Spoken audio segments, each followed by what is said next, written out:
Salut à tous, c'est Kaido. Aujourd'hui, on se retrouve pour un top 4 des meilleurs films ou waifus d'animé. La seule règle, c'est que je ne peux prendre qu'une waifu par animé. Sinon, je tenais à m'excuser pour mon inactivité. Ces derniers temps, j'étais beaucoup fatigué, mon corps ne supportait pas cette fatigue. Et puis, avec le retour des cours, il y aura moins de vidéos régulières. Bref, sinon, je vous laisse avec la vidéo.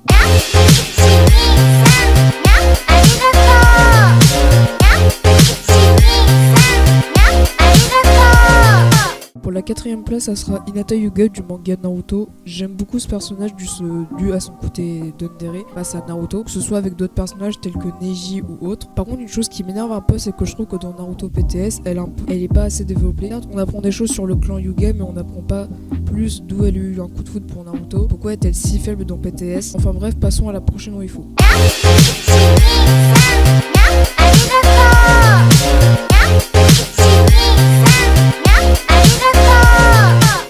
Kruger de Hunter x Hunter est la entraîneuse de Gon et Killua dans l'arc Grid Island. Elle est aussi une ancienne examinatrice tout comme Togari. J'aime beaucoup ce personnage pour son humour mais aussi pour ses manières pour entraîner Gon et Killua. Malgré qu'elle fasse une courte apparition dans l'arc Chimeria Ants, elle a toujours une place importante dans l'histoire. Et le fait que sa réelle apparence soit assez choquante car on sait qu'elle a plus de 57 ans mais quand elle est en apparence loli, elle en a 13. Fallait s'attendre à un truc comme ça. Elle fait à peu près la force de Gon adulte et ça c'est juste incroyable.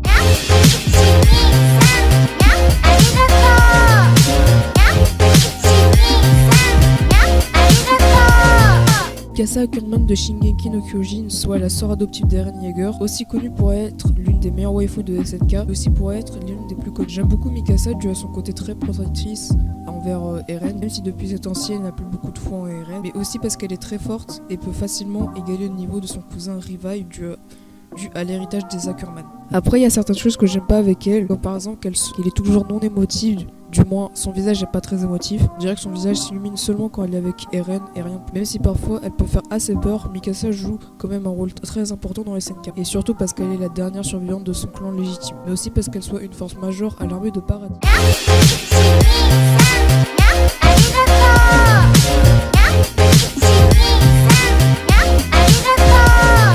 Ochako Uraraka alias Uraviti de Boku no Hero Academia est l'un de mes animés préférés et pour moi l'une de mes waifus préférées, notamment parce qu'elle a réussi à faire face à Katsuki et que je trouve que leur combat est juste exceptionnel. Après elle a pas le meilleur des backgrounds mais c'est quand même un background assez réaliste. Après le problème c'est que je trouve qu'elle ne se fait pas assez confiance et qu'elle se mesure trop à Izuku, mais après les voir ensemble juste c'est un véritable plaisir. Surtout que moi je supporte pas tout le temps les chips, le Izuku x Ochako je devrais. Enfin moi j'espère que cette vidéo là vous aura plu, désolé pour les dénectivités encore. Bref sur ce moi c'était Kaido et je vous dis à la prochaine.